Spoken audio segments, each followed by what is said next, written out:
പിതാവിൻ്റെയും പുത്രൻ്റെയും പരിശുദ്ധാത്മാവിൻ്റെയും നാമത്തിൽ ആമേൻ. എൻ്റെ പ്രിയപ്പെട്ടവരെ, എല്ലാവർക്കും ഹൃദയംഗമമായ സുപ്രഭാതം. ഇന്ന് നവംബർ 18-ാം തീയതി തിങ്കളാഴ്ചയാണ്. നമ്മൾ കർത്താവിൻ്റെ സന്ദർശനത്തെക്കുറിച്ചാണ് ഇന്ന് ചിന്തിക്കുന്നത്. അപ്പോൾ മാതാവിൻ്റെ പ്രത്യക്ഷപ്പെടലെല്ലാം ഒരു ദൈവത്തിൻ്റെ സന്ദർശനമാണ്. കൃപാസനത്തിൽ ദൈവം സന്ദർശിച്ചതാണ് ഡിസംബർ 7-ാം തീയതി ഉച്ച കഴിഞ്ഞ് 2:30 മണിക്ക്. അത് സന്ദർശനമാണ്. സന്ദർശനത്തോടുകൂടിയാണ് അനുഗ്രഹങ്ങളെല്ലാം തുടങ്ങുന്നത്. പക്ഷെ സന്ദർശനം നമ്മൾ ഏറ്റെടുത്തിട്ട് അതിൻ്റെ ചൈതന്യം ജനങ്ങളിലേക്ക് കൊടുക്കണം. അതുകൊണ്ടാണ് പ്രത്യക്ഷീകരണം മറ്റുള്ളവരോട് പറയണമെന്ന് പറയണത്, പ്രാർത്ഥിക്കണം. അപ്പോൾ അതിൻ്റെ അനുഗ്രഹം ദൈവം നമ്മുടെ ജീവിതത്തിൽ തുടങ്ങും. അതാണ് പ്രത്യക്ഷീകരണ പ്രാർത്ഥന ചൊല്ലിക്കൊണ്ട് അത് നമുക്കത് പ്രാപിക്കാം. അമ്മേ പരിശുദ്ധ അമ്മേ, ദൈവമാതാവേ, അന്ന് അങ്ങ് കൃപാസനത്തിൽ പ്രത്യക്ഷപ്പെട്ട് വരാൻ പോകുന്ന മഹാദുരന്തത്തിൽ നിന്ന് രക്ഷപ്പെടാനും എല്ലാവർക്കും വേണ്ടി പ്രാർത്ഥിക്കുവാനും ആവശ്യപ്പെട്ടിട്ട് 20 വർഷം തികയുന്ന ഈ വേളയിൽ കൃപാസനത്തിലൂടെ ഞങ്ങൾക്കും ഈ ദേശത്തിനും അങ്ങ് മാധ്യസ്ഥം തേടി തന്ന എല്ലാ അനുഗ്രഹങ്ങൾക്കും കൃപകൾക്കും ഞങ്ങളിപ്പോൾ ഹൃദയം നിറഞ്ഞ നന്ദി പറയുന്നു.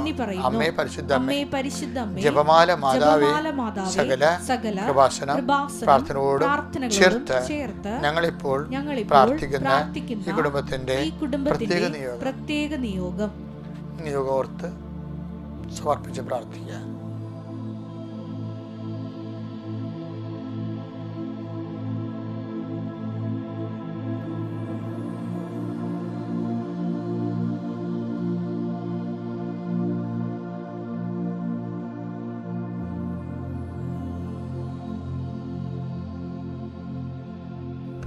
അമ്മയുടെ പ്രത്യക്ഷീകരണത്തിന്റെ ഈ ദ്വാദശക വേളയിൽ ഞങ്ങൾക്ക് സാധിച്ചു തരുവാൻ കഴിയണമേ.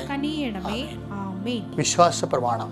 സർവശക്തനായ പിതാവും ആകാശത്തിന്റെയും ഭൂമിയുടെയും സൃഷ്ടാവുമായ ദൈവത്തിൽ ഞാൻ വിശ്വസിക്കുന്നു.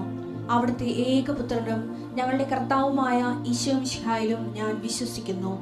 ഈ പുത്രൻ പരിശുദ്ധാത്മാവിനാൽ ഗർഭസ്ഥനായി കന്യകാമറിയത്തിൽ നിന്ന് പിറന്ന് പൊന്തിയോസ് പീലാത്തോസിന്റെ കാലത്ത് പീഡകൾ സഹിച്ച് കുരിശിൽ തറയ്ക്കപ്പെട്ട് മരിച്ച് അടക്കപ്പെട്ട് പാതാളങ്ങളിൽ ഇറങ്ങി മരിച്ചവരുടെ ഇടയിൽ നിന്ന് 3-ാം നാൾ ഉയർത്ത് സ്വർഗത്തിലേക്ക് എഴുന്നള്ളി സർവശക്തിയുള്ള പിതാവായ ദൈവത്തിന്റെ വലതുഭാഗത്തിരിക്കുന്നു. അവിടെ നിന്ന് ജീവിക്കുന്നവരെയും മരിച്ചവരെയും വിധിക്കുവാൻ വരുമെന്നും ഞാൻ വിശ്വസിക്കുന്നു. പരിശുദ്ധാത്മാവിലും ഞാൻ വിശ്വസിക്കുന്നു. വിശുദ്ധ കത്തോലിക്കാ സഭയിലും പുണ്യവാന്മാരുടെ ഐക്യത്തിലും പാപങ്ങളുടെ മോചനത്തിലും ശരീരത്തിന്റെ ഉയർപ്പിലും നിത്യമായ ജീവിതത്തിലും ഞാൻ വിശ്വസിക്കുന്നു. ആമേൻ. സ്വർഗ്ഗസ്ഥനായ ഞങ്ങളുടെ പിതാവേ, അങ്ങയുടെ നാമം പൂജിതമാകണമേ. അങ്ങയുടെ രാജ്യം വരണമേ. അങ്ങയുടെ തിരുമനസ് സ്വർഗത്തിലെ പോലെ ഭൂമിയിലും ആകണമേ. അന്നു വേണ്ടുന്ന ആഹാരം ഇന്ന് ഞങ്ങൾക്ക് തരണമേ. ഞങ്ങളോട് തെറ്റ് ചെയ്യുന്നവരോട് ഞങ്ങൾ ക്ഷമിക്കുന്നത് പോലെ ഞങ്ങളുടെ തെറ്റുകൾ ഞങ്ങളോടും ക്ഷമിക്കണമേ. ഞങ്ങളെ പ്രലോഭനത്തിൽ ഉൾപ്പെടുത്തരുതേ, തിന്മയിൽ ഞങ്ങൾ രക്ഷിക്കണമേ. ആമേൻ. നന്മ നിറഞ്ഞ മറിയമേ, സ്വസ്തി. കർത്താവ് അങ്ങയുടെ കൂടെ സ്ത്രീകളിൽ അങ്ങ് അനുഗ്രഹിക്കപ്പെട്ടവളാകുന്നു. അങ്ങയുടെ ഉദരത്തിൻ ഫലമായി ഈശോ അനുഗ്രഹിക്കപ്പെട്ടവനാകുന്നു. പരിശുദ്ധ മറിയമേ, തമ്പുരാന്റെ അമ്മേ, പാപികളായ ഞങ്ങൾക്ക് വേണ്ടി ഇപ്പോഴും ഞങ്ങളുടെ മരണസമയത്തും തമ്പുരാനോട് അപേക്ഷിക്കണമേ. ആമേൻ. പ്രിയപ്പെട്ടവരെ, നമുക്ക് പ്രത്യക്ഷീകരണ പ്രാർത്ഥന കഴിയുമ്പോൾ അച്ഛൻ നിങ്ങളെ അഭിഷേക പ്രാർത്ഥിച്ചില്ല.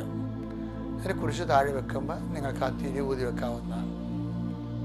അതുവരെയാണ് തിരി ഉപയോഗിക്കേണ്ടത്. എൻ്റെ കർത്താവേ, ഇപ്പോഴും നിങ്ങൾ ശിരസ്സ് നമിച്ച് കൈകൾ കൂപ്പി ഈ പ്രാർത്ഥനയുടെ സമർപ്പണ പ്രാർത്ഥനയിൽ പങ്കെടുക്കുക.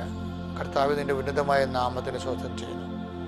കർത്താവ്, ഞങ്ങളുടെ മക്കൾ ഇന്ന് നവംബർ മാസം 18-ാം തീയതി തിങ്കളാഴ്ച, ഇന്ന് അങ്ങയുടെ മക്കൾ പോകുന്ന എല്ലാ അസൈൻമെൻറ്റുകളും എല്ലാ വഴികളും അങ്ങ് സമർപ്പിച്ച് പ്രാർത്ഥിക്കുന്നു.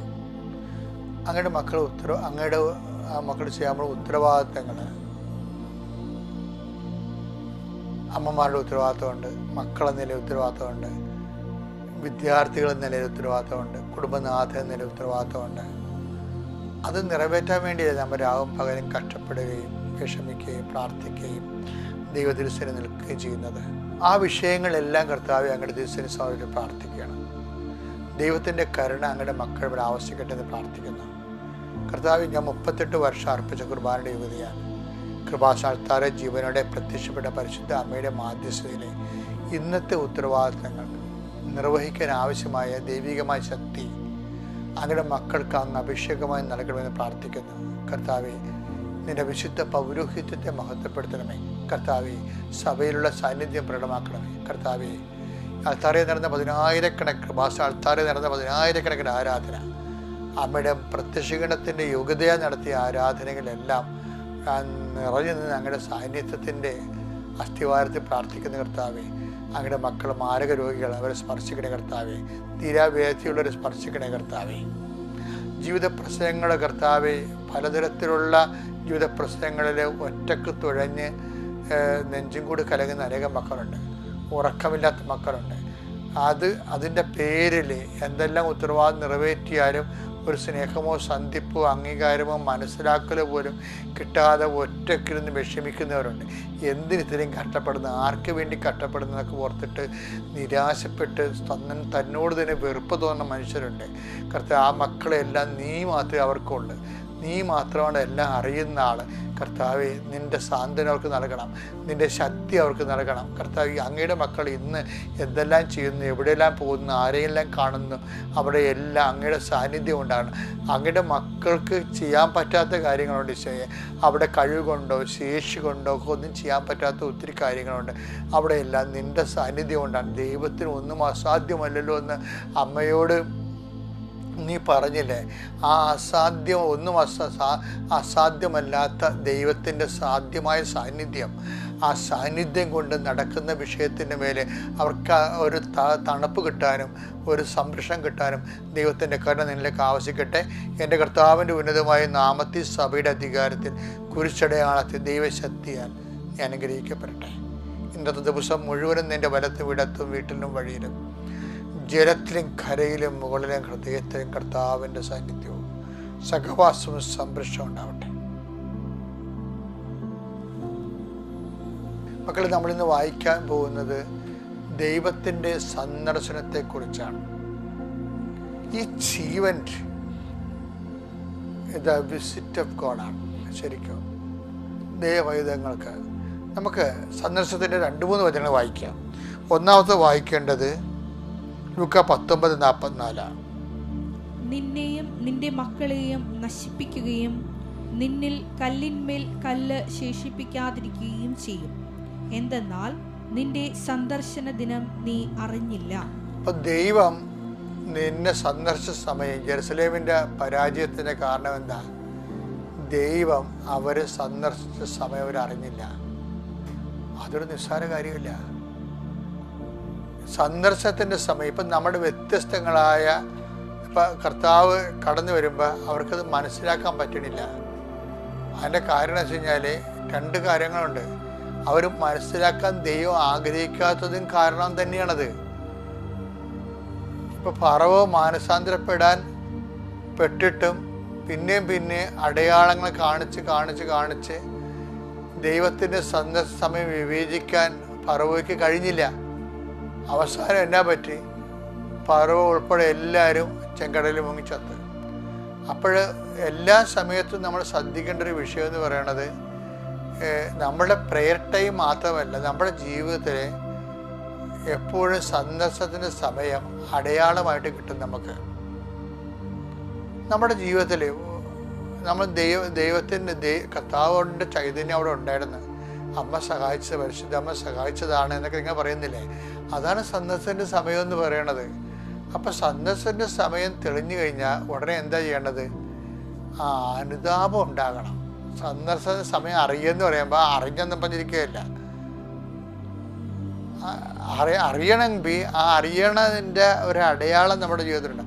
അതാണ് ജെറുസലേം പ്രവാചകന്മാരെ കൊല്ലുകയും നിന്നിലേക്ക് അയക്കുന്നവരെ കല്ലെറുകയും ചെയ്തവളെ, പിടക്കോഴി തൻ്റെ കുഞ്ഞുങ്ങളെ അതിൻ്റെ ചിറകിൻ്റെ കീഴിൽ ഒതുക്കുന്ന പോലെ എത്ര കാലം ഞാൻ നിന്നെ സംരക്ഷിച്ചു. ഇതാ നിൻ്റെ ഭവനം പരിത്യക്തമായി ശൂന്യമായി കിടക്കണം. എന്താ കാര്യം? നീ എൻ്റെ സന്ദർശന സമയം അറിഞ്ഞില്ല, നിൻ്റെ സന്ദർശന സമയം അറിഞ്ഞില്ല. അപ്പോൾ ദൈവത്തിൻ്റെ സന്ദർശന സമയം അറിഞ്ഞു കഴിഞ്ഞാൽ എന്താ ചെയ്യേണ്ടത്? നമുക്ക് അനുതാപം ഉണ്ടാകണം. ഒരു അനുഗ്രഹം കൈപ്പറ്റിയാൽ ഉടനെ പിന്നെ അനുതാപത്തിൻ്റെ ജീവിതമാണ്. പിന്നെ അടുത്ത അനുഗ്രഹം പോരട്ടെ എന്ന് പറയുകയല്ല ചെയ്യേണ്ടത്. ഒരു അനുഗ്രഹം നിനക്ക് കിട്ടിയാൽ, നിൻ്റെ കുടുംബത്തിൽ കിട്ടിയാൽ, അപ്പം തന്നെ നീ വിശുദ്ധിയിലേക്ക് നീ വളരണം. കുമ്പസാരിക്കാത്തവർ കുമ്പസാരിക്കണം, കുർബാന സ്വീകരിക്കാത്തവർ കുമ്പസാര സ്വീകരിക്കണം. ദേഷ്യക്കാരും എടുത്തുചാട്ടക്കാരും സൗമ്യമായി പെരുമാറണം. ദാനധർമ്മങ്ങൾ ചെയ്യണം. മറ്റുള്ളവരെ കൂടി നിൻ്റെ അനുഗ്രഹത്തിന് പങ്കാളിത്താക്കണം. അങ്ങനെ വരുമ്പോൾ നിനക്ക് അനുതാപം ഉണ്ടെന്ന്, അനുതാപത്തിൻ്റെ പ്രവൃത്തികളുണ്ട്. അപ്പോഴാണ് ഈ സന്ദർശന സമയം നീ അറിഞ്ഞെന്ന് മനസ്സിലാകണത്. അപ്പോൾ അനുഗ്രഹം കിട്ടിയ അടുത്തത് എന്താണ്? നടപടി എന്താണ്? അനുതാപത്തിൻ്റെ ജീവിതം തുടങ്ങുക എന്നുള്ളതാണ്. Okay, thank you.